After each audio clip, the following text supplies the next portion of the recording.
निर्वाचन आयोग चुनाव की तारीखों का ऐलान करने वाला है और ऐसे में बिहार चुनाव में आई लव मोहम्मद के बाद बुर्काधारी वोटर और घूंघट वाली वोटर पर सियासी संग्राम छिड़ा हुआ है। राजनीतिक दल एक दूसरे पर वार पलटवार कर रहे हैं और ऐसे में सवाल यह है कि क्या बिहार चुनाव में बुर्का वर्सेस घूंघट का मुद्दा बन जाएगा?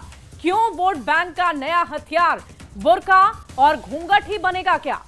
तो देखिए, बुर्के पर सियासी घमासान के बीच बीजेपी कोटे से बिहार के गन्ना मंत्री कृष्ण नंदन पासवान ने एक बड़ा बयान दे डाला है। उन्होंने निर्वाचन आयोग से ये मांग कर दी है कि अगर वोटिंग के दौरान बुर्के में आने वाली मुस्लिम महिलाओं के चेहरे से मिलान नहीं किया जाता है तो हिंदू धर्म की महिलाओं को भी घूंघट में आने पर आपत्ति नहीं होनी चाहिए।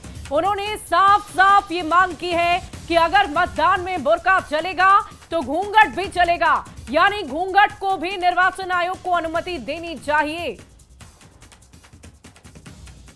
हमारे प्रदेश अध्यक्ष जी चुनाव निर्वाचन आयोग के मीटिंग में बैठे थे और हमारे पार्टी के शीर्ष नेताओं ने कहा है कि चेहरा से मिलान करा के और वोटिंग कराइए।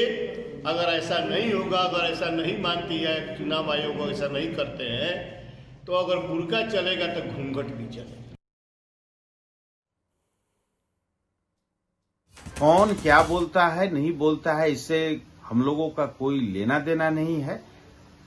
इस चुनाव पर्व में सभी मतदाता कर्मी और मतदाता पूरे गंभीरता के साथ, एकजुटता के साथ मतदान कर इस चुनाव पर्व को सफल बनाए। देखिए, भारतीय जनता पार्टी की सोच वही है, इनका डीएनए यही है कि सिर्फ धार्मिक चीजों को लाना, पोलराइजेशन के मुद्दे को उठाना ताकि चीजें एक तरफ हो सके। लेकिन बिहार की जनता बहुत जागरूक हो चुकी है। अब किसको क्या करना है, कौन क्या पहन के वोट देने जाएगा, ये एक इंडिविजुअल पे डिपेंड करता है और जिसको जो नियम है वो अपना जांच करे, जांच नहीं करे, इनके बोलने से थोड़ी कुछ होने जाने वाला है। घूंघट उठाकर हिंदू महिलाएं अपना चेहरा दिखा देती है, लेकिन मुस्लिम महिलाएं चेहरे पर से बुर्का हटाने में अपनी तौहीन समझती है। मतदान के दौरान कुछ मतदान केंद्रों पर बुर्के की आड़ में पुरुषों द्वारा मतदान किए जाने का मामला पकड़ में आने के बाद जांच की मांग उठी है।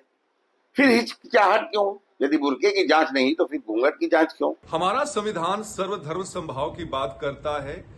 हर धर्म के साथ एक जैसा व्यवहार होना चाहिए। चुनाव में चुनाव आयोग जो नियमावली बनाता है उसको हम सब वोटरों को अक्षरशः पालन करना चाहिए ताकि चुनाव की शुचिता बनी रहे, जो कि अपेक्षित भी होता है। तो आपने सुना रामकृष्ण नंदन पासवान के बयान पर कैसे सियासत गर्मा गई। और चलिए अब आपको विस्तार से पूरी खबर बताते हैं। बुर्का पहनी महिलाओं को लेकर जो चर्चा हो रही थी उस पर हमने बात की है। और देखिए, आपको ये बता दें कि बीजेपी ने इस मुद्दे को आखिर क्यों उठाया है। बीजेपी ने शनिवार को निर्वाचन आयोग से विशेष मांग की और मतदान केंद्रों पर बुर्का या पर्दा पहनने वाली महिलाओं के चेहरे की पहचान हो, ऐसी मांग की गई। बुर्काधारी मतदाता की पहचान पत्र यानी ईपीआई से सख्ती से मिलान किया जाए। बीजेपी की मांग के पीछे फर्जी वोटर को रोकना है और बीजेपी ये चाहती है कि वास्तविक मतदाता ही अपने मताधिकार का प्रयोग कर सकें। और आइए अब आपको जल्दी जल्दी ये बता देते हैं कि बुर्के पर सियासी बवाल आखिर मचा क्यों। देखिए, बिहार में 17.7% मुस्लिम आबादी है, यानी 2.31 करोड़ मुस्लिम आबादी और मुस्लिम वोटर की तादाद 1,30,00,000 है। 2011 की जनगणना के अनुसार 48 से 49% महिला मुस्लिम वोटर है और बिहार में 50 सीटों पर मुस्लिम वोटर गेम चेंजर की भूमिका में। 87 सीटों पर 20% से अधिक मुस्लिम वोटर हैं और कुल मिलाकर करीबन 40 सीटों की किस्मत मुस्लिम मतदाता ही तय करते हैं। 11 ऐसी सीटें हैं जहां मुस्लिम मतदाता 40% के आसपास हैं। वहीं 2020 में 19 मुस्लिम विधायक चुनाव जीते थे। 19 मुस्लिम एमएलए में एक भी एनडीए का विधायक नहीं और यही वजह है कि बिहार चुनाव में बुर्के को लेकर सियासी संग्राम छिड़ा हुआ है। चुनावी मुद्दा इसे बनाने की कोशिश की जा रही है। और देखिए, बुर्के का नियम क्या है ये भी आप जान लीजिए कि जिस पर इतना बवाल हो रहा है उसका नियम है क्या। देखिए, सुप्रीम कोर्ट ने 2010 में स्पष्ट कर दिया था कि वोटर आई कार्ड के लिए बुर्का हटाना जरूरी है। मतदाता पहचान के लिए चेहरा दिखाना अनिवार्य होगा। धार्मिक भावनाओं के नाम पर टाल मटोल आप नहीं कर सकते हैं। निर्वाचन आयोग ने वोटर वेरिफिकेशन जरूरी बताया।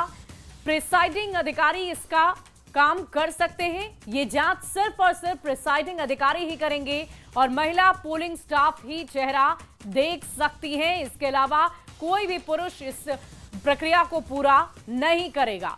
तो ये नियम है और इसी नियम से चलना होगा और इसी नियम की चर्चा बीजेपी ने की और ये मांग कर दी कि सही मतदाता ही अपने मताधिकार का प्रयोग करे और इसीलिए बुर्का उठाकर मतदाताओं की पहचान करना अनिवार्य मांगा गया है। इसे करने की बात कही गई है। देखिए, 4 अक्टूबर को निर्वाचन आयोग के साथ बैठक हुई जिसमें बिहार बीजेपी के अध्यक्ष दिलीप जायसवाल ने यह मांग की थी और वोटिंग के दौरान बुर्का में आने वाली महिलाओं की वोटिंग आईडी से पहचान की जाए जिससे निष्पक्ष तौर पर मतदान हो सके और किसी भी तरीके की फर्जिंग वोटिंग को रोका जा सके।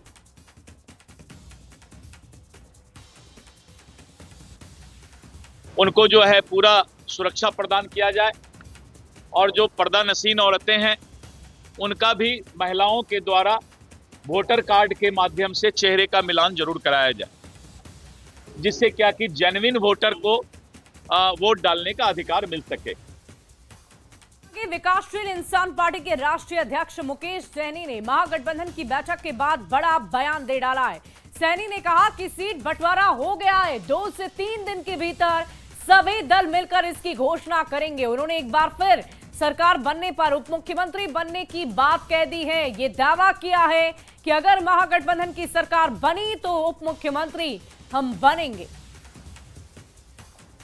तो देखिए, इस वक्त की बड़ी खबर आपको बता रहे हैं। बिहार में आखिर किसकी बहार, ये तो भविष्य में पता चलेगा, लेकिन दावे राजनीतिक दल की तरफ से लगातार किए जा रहे हैं। वीआईपी अध्यक्ष मुकेश सैनी ने बड़ा बयान दिया है। 2 से 3 दिन के अंदर सीटों के फॉर्मूले पर मुहर लगेगी, ऐलान होगा और इसी बीच उन्होंने कहा कि हम उप मुख्यमंत्री जरूर बनेंगे अगर महागठबंधन की सरकार बनती है तो।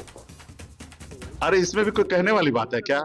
शुभ शुभ बोलो यार, हम हैं, सरकार बनाएंगे, डिप्टी सीएम बनेंगे, ठीक है? बात बन गई है। हाँ, सब है। फिर आपकी कितनी सीटों की डिमांड? प्रेस कॉन्फ्रेंस में एकदम ब्रेकिंग न्यूज चलाइएगा आप लोग।